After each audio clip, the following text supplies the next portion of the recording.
TV 9 Bharatvarsh की खबर का बड़ा असर हुआ है। भोपाल में अवैध मजारों को लेकर जांच कमेटी गठित की गई है। भोपाल कलेक्टर ने गठित की जांच कमेटी। आज शाम या कल तक इसकी रिपोर्ट आ जाएगी। रिपोर्ट आने के बाद उचित कार्रवाई का भरोसा दिया गया है।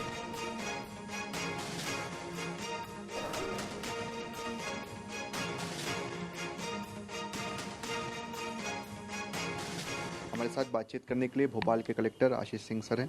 सर, हमने इन्वेस्टिगेट किया, कल हम वहाँ पर गए भी थे, तस्वीरें भी दिखाई।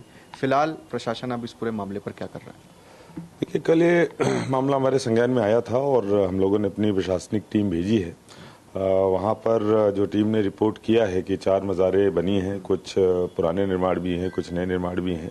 तो हम लोगों ने ये निर्देशित किया है कि ये निर्माण कब के हैं, कितने निर्माण हैं, किसके द्वारा कराए गए हैं, किन कारणों से कराए गए हैं, इस पे एक रिपोर्ट आज या कल तक हमारे पास आएगी और उसके बाद फिर उसके आधार पर निर्णय लिया जाएगा।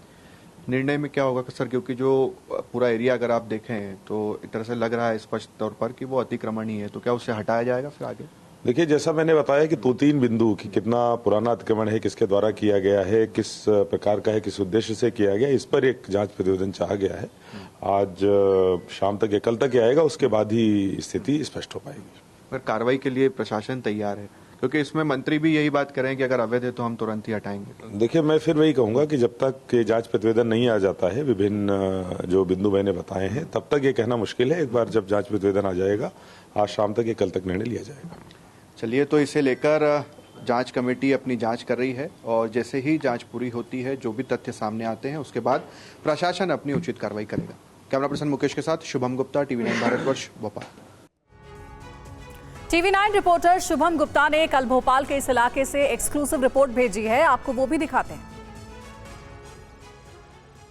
भोपाल का कलियासोत डैम शहर के बीचों बीच है, मगर अब जो हम आपको यहाँ पर तस्वीर दिखाने जा रहे हैं, दरअसल इस डैम, इस बांध के आसपास कई मज़ारें भी है जो कि पूरी तरह से अवैध है। देख रहे हैं इसी के पास में खुशीलाल कॉलेज भी है और ये जो तस्वीर आप देख रहे हैं, इसी को लेकर अब सवाल भी उठ रहे हैं कि आखिरकार एक मज़ार होते होते इतनी सारी ज़मीन पर किस तरह से कब्जा कर लिया गया। ये दूसरी तस्वीर भी आप देखिए कि जहाँ पर भी इस पूरे इलाके में आप देखेंगे तो सिर्फ आपको मज़ार ही मज़ार नज़र आती। इसी के पास ये बांध की तस्वीर हम आपको दिखाते हैं कि इस मज़ार के पास ही जो कलियासोत डैम की हम बात कर रहे हैं और उसी के एरिया के अंतर्गत ये मज़ारें आती है। तो यहाँ पर अगर आप आवाजाही देखें तो ज़्यादा आवाजाही हमें दिखाई नहीं देती। कुछ ही लोग जो हैं वो यहाँ पर आते हुए नज़र आते हैं। आज की अगर बात की जाए तो आज भी हम कई समय से यहाँ पर हैं, मगर फिर भी कोई भी शख्स जो है अभी तक नज़र नहीं आया है। तो ऐसे में बड़ा सवाल यही है कि प्रशासन, नगर निगम इन सब चीज़ों को लेकर कब मुस्तैद दिखाई देगा या फिर धीरे धीरे इसी तरह से जो सरकारी ज़मीनें हैं, ख़ास तौर पर बांध की, क्योंकि हम देखते हैं भोपाल में बड़े तालाब की भी बात की जाए, वहाँ पर भी कब्जे को लेकर खबरें लगातार आती हैं, तस्वीरें दिखाई देती है। तो दूसरी तरफ कलियासोत बांध में भी इस तरह से अवैध मज़ारें दिखाई दे रही है। कैमरा पर्सन मुकेश के साथ शुभम गुप्ता, टीवी 9 भारतवर्ष, भोपाल।